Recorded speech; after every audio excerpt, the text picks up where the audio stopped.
Okay, we've got 3 simple WSP scripts for dealing with deploying and undeploying WSP files to a SharePoint farm.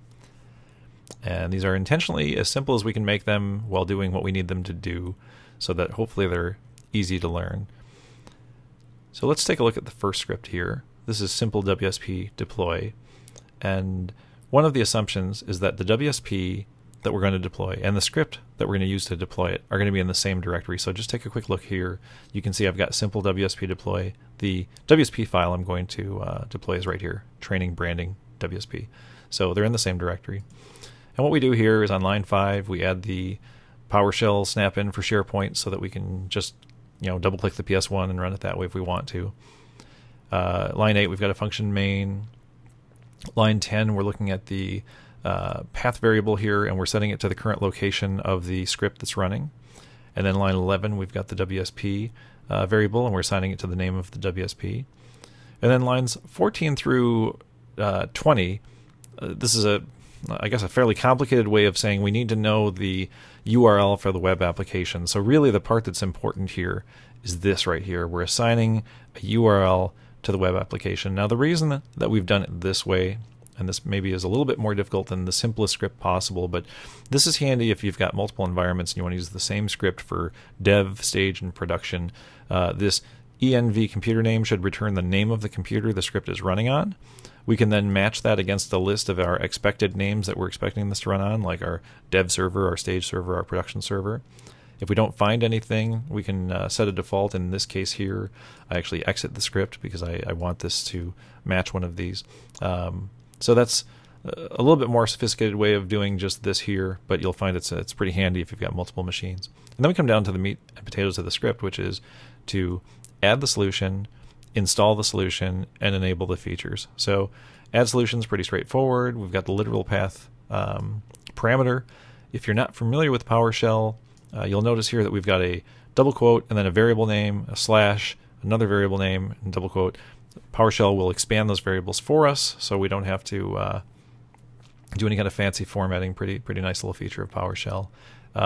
As a side note, I am using Notepad++. Note down on the bottom right, it is UTF-8. When I had started this, I had copied this code out of my website, and I think it defaulted to UTF-8 or ANSI or something like that. It was giving me errors. It didn't like the encoding, and it was complaining about unclosed strings or something. So in this tool, I just changed it to UTF-8 and did a convert to UTF-8, and that fixed the problem. So we do our install solution, and then we run this wait for timer script right here, or a function I should say. We come down here, and first thing I want you to notice is I got this from Nick Patel. Nick has a very robust script that is worth looking into if you're going to be doing a ton of these deployments. But what I did, I grabbed from Nick's script is this wait for timer function, and what it does is it finds the solution file associated with the WSP, and then it looks at the solution to see if there is a current job running or not. And if there is, then it goes into this kind of 2-second sleep cycle where it loops through, right? And it'll only do that, I think, a total of 50 times. That's that's this value right here. But the idea is that if we have multiple machines on a farm, or even with one machine, these timer jobs are, they're a little inconsistent. Sometimes they're done in 30 seconds, sometimes they take a minute, right? So we don't want to wait any longer than we have to. I suppose you could get around this by just putting in sleep 60 or sleep 90 and kind of hoping for the best, but this is a pretty elegant way of doing it, so I think it's worth including in the script. And lastly, we enable the feature with its identity parameter and the URL of the website, which we got from up above in that assignment. So let's take a quick look at what our website looks like right now. Let me just refresh it. And what we're going to be doing is applying some branding to this. So you can see it's just kind of out-of-the-box branding. And then let's go over to PowerShell, and let's deploy this. And the please wait that you see there is coming from right here. So that's that wait for timer job that's running.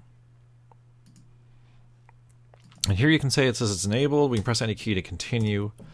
And let's come over to our browser and refresh this, and we should have a different look now. And there we go, the look has changed.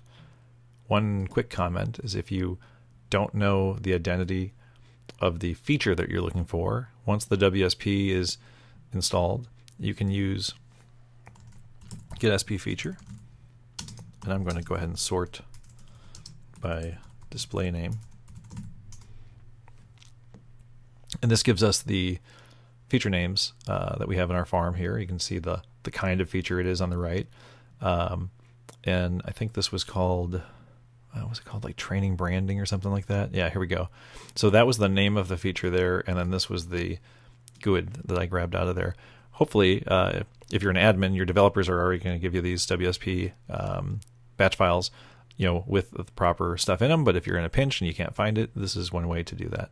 So we saw that we were able to deploy it. Undeployment is basically the same thing in reverse. So if we look at our retract script for a second here, it's all exactly the same code, except for right here, we've got disable feature, uninstall solution, remove solution, right? So kind of the same thing in reverse, and we can show what that looks like. And when this is done, we can go back and refresh the website and confirm that the page looks back to the old way. And then the last script, which we won't show, but we'll just look at the script itself, is this redeployment. And if we look at that, it's the same thing except for it has both sections. It's got the retracting on top, and then the deploying underneath that, calling wait for timer, at each stage, right? And the retraction and redeployment in one script is handy. If you've updated a WSP, you would put the updated WSP in that directory. There'd be no need to have the old WSP to remove it, right? You don't need to have that WSP file to remove it, just to deploy it. And generally speaking, most people I've talked to say that the best way to update a WSP is actually not to use the update feature that SharePoint has, but actually remove it and reinstall it, because the update feature only does a proper update under certain circumstances and all that kind of stuff. So let's go take a look at our script. This should be done. Looks like it is. Let's go refresh our browser here. And we're back to our original branding. So those are the deploy and redeploy scripts.